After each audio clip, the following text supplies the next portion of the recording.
I'm the fandom, he's the fandom, she's the fandom, we're the fandom. Wouldn't you like to be the fandom too? What's up, guys? This is the Gospel according to Mark with a C. He is I and I am he. Just taking some time to tell you exactly what's on my mind. And I want to just record this little video of support for the maker, for George Lucas. You know, this week the news broke, and it's like the biggest news ever, you know, that George Lucas was not a fan of Disney Star Wars' The Force Awakens. To say the least. You know, everybody's been talking about it, and this is very significant, although to a very large portion of the audience, they're not going to give a damn, because I kind of think that what's been established here with the Phantom Menace is that it's almost like the dynamic between the Batman and the Joker. You know what I mean? It's like you can't have one without the other. It's kind of unclear what side created what side, but now it seems like opposition is always going to be there for the Phantom Menace no matter what happens. You know, and they're just waiting there to troll, they're waiting there to insult, they're waiting there to challenge. It's like whatever you want to call it, and they have the right to do that. That's fine. It's up to us how much energy we give to all that stuff. You know what I mean? But for those of us who are Phantom Menace, or just fans, like real fans of Star Wars, true fans, there's no way that this comes as a surprise that George Lucas was upset by the direction of Disney Lucasfilm Star Wars. I mean, it just made there was no soul to it. You know what I mean? There was just no soul, and it just didn't feel the way Star Wars should feel. You know, for some of us, like I said, it took The Last Jedi, you know, before we understood, you know, just how far they had fallen.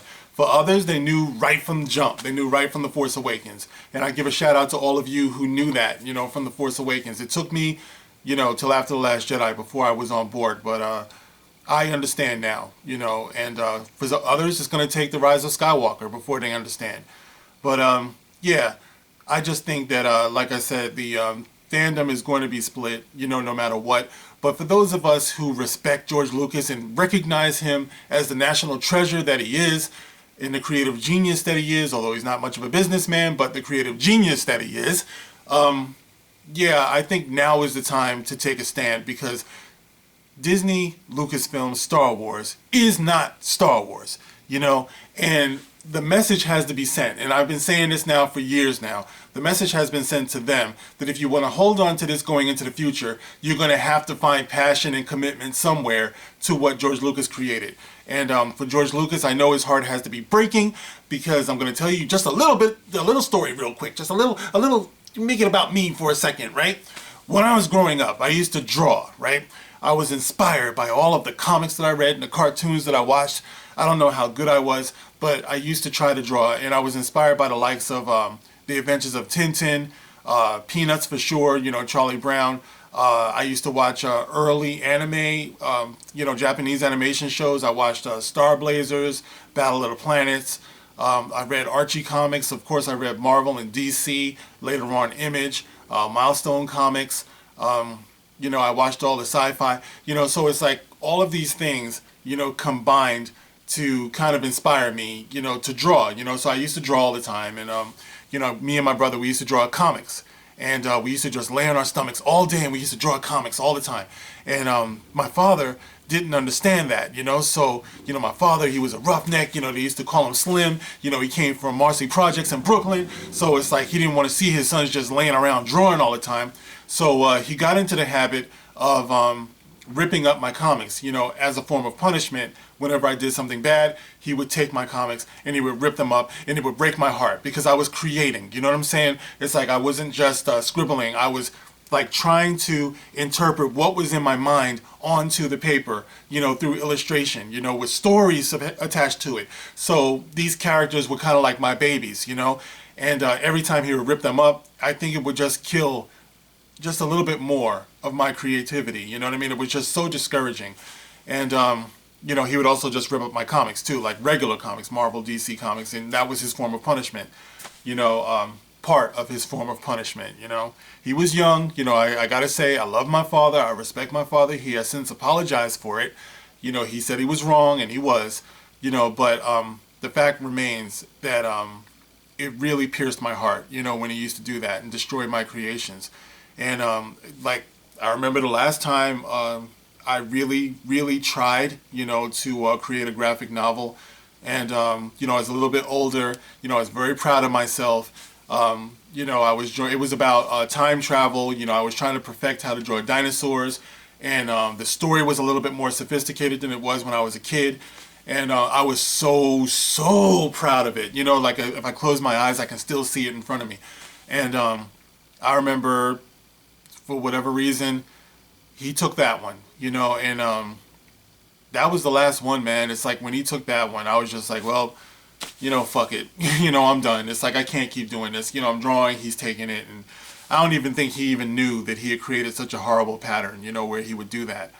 But you know, it it it really did discourage me, and it's like when whenever I put pencil to paper to draw something, it comes with a memory. That's why I just stopped doing it. You know what I mean? And I know a lot of people can tell stories like that, so fuck it. Anyway, the point is that in my own way, I can understand like having your creation taken from you, your babies, taken from you and disregarded the way that it's happened with George Lucas. Now, of course, George Lucas, his reach was infinitely beyond, what I was able to accomplish. Like I got squashed like very early on, but with George Lucas, he was able to reach the world. You know what I mean? His what was in his mind, was able to like just pull us all in, and it made us better. So that's the thing. It's like people who are down on the prequels and stuff like that. I love the prequels because to me the prequels represent George Lucas trying to get out of his mind and into the world this universe, that he had in his imagination.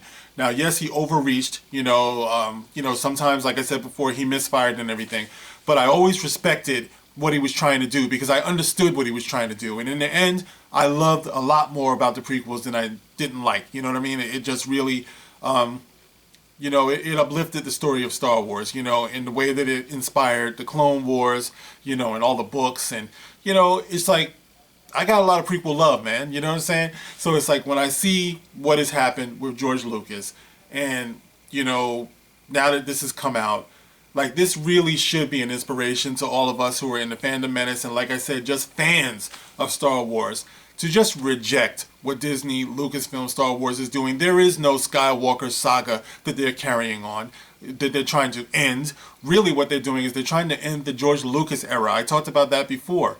And after they end the George Lucas era, what they do with Star Wars is going to be obscene because it's not really inspired by George Lucas. And the the sad part about it is that everything that they do has got to say inspired or taken from the works of George Lucas or whatever. So in other words, George Lucas's name is always going to be on it. He is the creator of Star Wars. The only thing is that going into the future, his legacy will be marred by what they're doing going forward. And I know he's got to be thinking about that. His name is going to be on something that he doesn't approve of or that he did not create. And that's unacceptable. And that's the reason why I feel like those of us who know better, we owe it to him who has given us so much, who's given the world so much, to just reject this and hit them in the wallet and tell everyone who's got some sense, because like I said, we're going to have those people who are going to be attacking us. I've been watching it. I've been disgusted by it. I see what Doomcock is going through. I've seen what Anna's going through. I've seen what Abu Nas is going through, Jesse Milestone, of course, Jeremy. It's like Ethan, so many of the people who are considered fandom menace are taking a beating. I know in my comment section, I've seen a lot of out of line abusive shit. I just don't like to talk about it because I don't care about those people. The cat is making noise as usual. All right, so anyway, like I said, I just feel like now is the time, for us to make a statement. Star Wars has to be protected, and unfortunately, George Lucas didn't do like George M. Schulz, Charles Schulz. Charles Schulz, the creator of Peanuts, of Charlie Brown. I remember reading a long time ago that he put in his will that his characters were not to be used for any new adventures, any new comic strips after his death. You can adapt his stories, into, like feature films and stuff like that. But as far as doing something new with them, in his will, he forbids anyone from doing it. And I just applaud him for that. When I saw the Peanuts movie, that came out a few years back, I remember I was almost in tears by the end of it when, they just had the Charles M. Schulz signature come up on the screen. I was always the hugest Charlie Brown fan. You know, there's so much philosophy in there, and it's so rich in characterization. So I watched that movie, and it hit all the right spots. It was so true to him. It was a true love letter to the fans. You know, unlike what Ryan Johnson tries to say or J.J. Abrams or whatever, true fans will know when you're showing them that love, you know. And I wish that George Lucas had taken the time, you know, to protect his characters and his gift to the world. And, you know, but I do understand, you know, like I said before, he's a creative genius, not necessarily a businessman. But George Lucas, I just want to say to you from my part, I thank you so much for what you've meant, you know, and that's on behalf of me and my brother, you know, who's no longer here. But I thank you so much for what you meant to our lives, sparking our imagination, you know, completely changing the course of who we are, you know, as people, you know, growing. And you've done this with the world. You've challenged us, you know, you've gifted us. And I just want you to know that no matter what happens going forward, no matter what they do with your creation, you gave us something, you know, and you want to be known for that. And I know also you want to be known more than anything as a father, and I can relate to that so much. You know, at the end of the day, I don't think anyone is going to say that they should have created more movies more than they should have spent more time with their kids, you know, or something. Like I know with me, you know, doing these videos, sometimes it's so hard to find time, you know, to do this. And because I'm spending time with my son, you know, and a lot of times he really needs his father. So when it's all said and done, I don't think I'm going to say I wish I had done more videos, I wish I had done more live streams. I'm going to say that I wish I had more time, you know, with the ones that I love, with my son, you know, who I love more than anything. So, you know, I feel you on that, Mr. Lucas. You know, you want to be known as a good father, you know. So anyway, guys, that's my brief thoughts on this. And you can let me know how you feel, you know, about the whole George Lucas shakeup and, you know, what you think can happen from here. I don't know. Just give me your thoughts. As always, you know that I appreciate them and I do respect them. You can like, you can share, you can subscribe. And if you do, please hit the notification bell and make sure it says always. And if you are subscribed, make sure you remain subscribed. You know, YouTube is off the wall these days. And of course, you can catch me on Twitter. I will be there. All right, guys, that's it for now. I will catch you on the next one. This is The Gospel According to Mark with a C. Rock on.